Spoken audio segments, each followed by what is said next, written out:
Mes chers compatriotes, notre décision politique, appuyée en permanence par le peuple malien, a permis de consolider remarquablement la réforme de notre outil de défense. Les forces armées et de sécurité ont engagé et poursuivi au cours de l'année 2024 de vastes opérations de sécurisation de l'ensemble du territoire, notamment dans la région de Kidal, où des opérations spéciales ont porté un coup décisif à des chefs terroristes dans la localité de Tanzawatin. La coordination des opérations, les réformes ainsi que les partenaires stratégiques seront poursuivis conformément aux orientations politiques.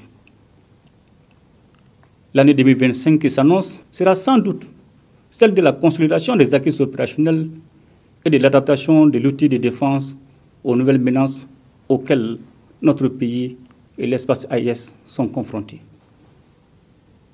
Pour y faire face, nous devons davantage renforcer notre capacité d'anticipation tout en continuant un redéploiement conséquent des forces dans le but de favoriser le retour de l'administration et des services sociaux de base, afin de préserver durablement l'intégrité de notre territoire.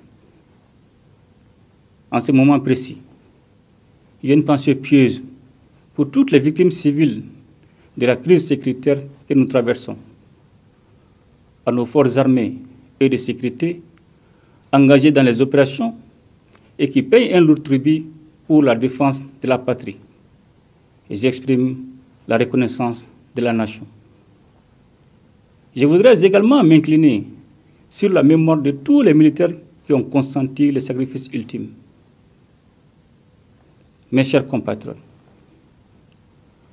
dans le cadre de la promotion d'une gouvernance vertueuse et de la lutte contre la corruption et les atteintes aux biens publics, je recevais il y a quelques semaines les rapports 2023 du Bureau du vérificateur général et de l'Office central de lutte contre l'enrichissement illicite.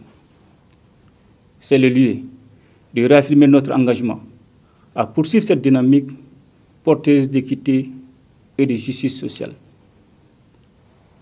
La session spéciale de la Cour d'assises en juillet dernier marque également un tournant majeur dans la lutte contre les infractions économiques et financières dans notre pays. Malgré un contexte économique difficile, le gouvernement s'emploie à assurer une gestion efficiente des ressources publiques et à réduire le déficit budgétaire.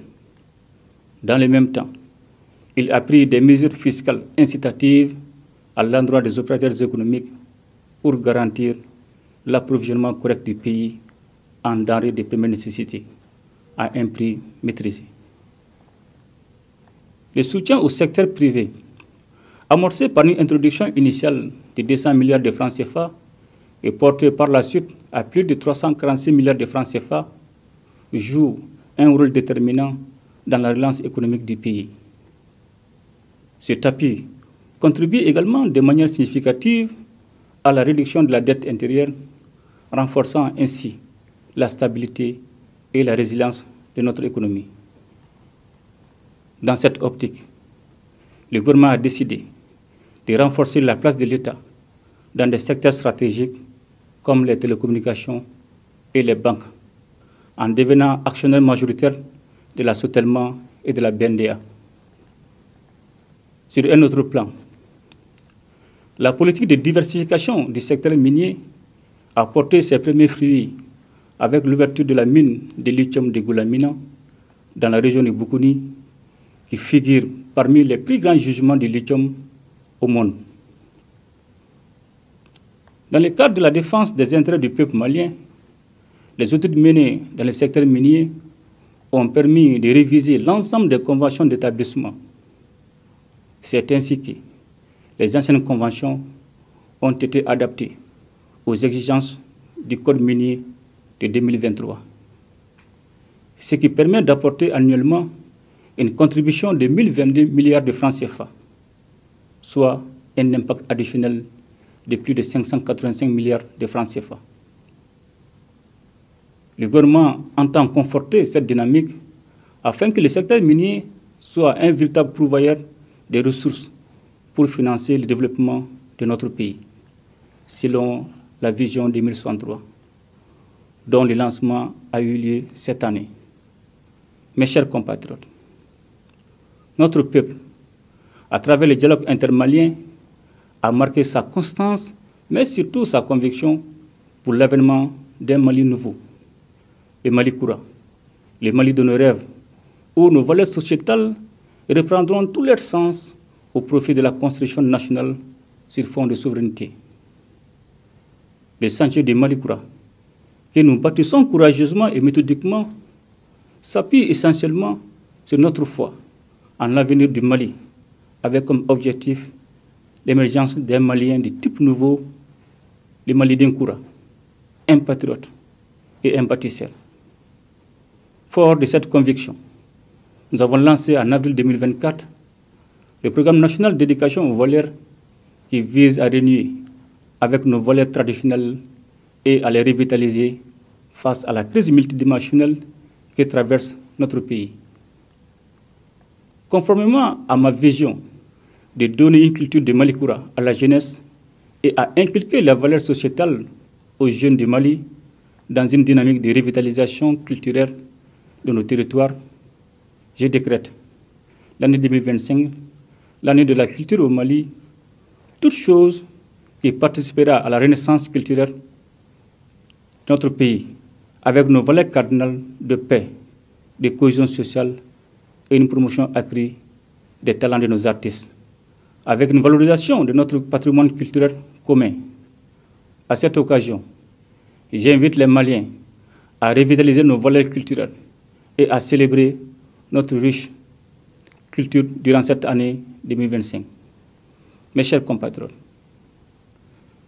c'est avec beaucoup de peine que je vois nos populations confrontées à la crise énergétique qui dure depuis quelque temps.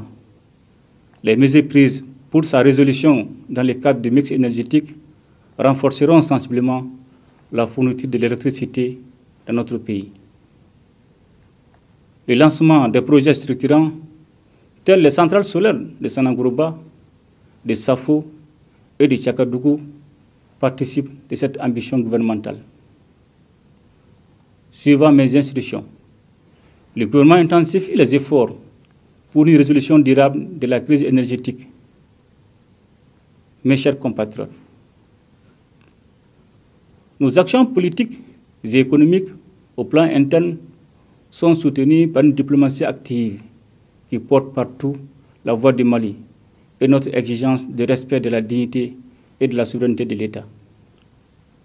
La création de la Confédération des États du Sahel avec le Burkina Faso et le Niger a constitué l'événement majeur dans la sous-région ouest africaine en raison de ses implications politiques et géostratégiques. C'est avec une grande satisfaction que je constate l'évolution positive de notre confédération, l'AES, dont les volets diplomatiques et militaires constituent une lueur d'espoir pour nos peuples. Sur un plan économique, les mécanismes d'harmonisation des procédures douanières et des politiques d'intégration sont en cours pour garantir le développement socio-économique de nos États. Mes chers compatriotes, au moment où nous amorçons une étape cruciale de la transition, un nouvel élan a été donné avec la nomination d'un nouveau Premier ministre chargé de conduire des réformes prioritaires. L'union sacrée est donc indispensable pour réussir ce tournant décisif. C'est donc avec une grande confiance en l'avenir du Mali éternel que je souhaite à toutes et à tous une bonne et heureuse année 2025. Ensemble, nous ferons le Mali Koura, qu'Allah bénisse le Mali et protège les Maliens. Je vous remercie.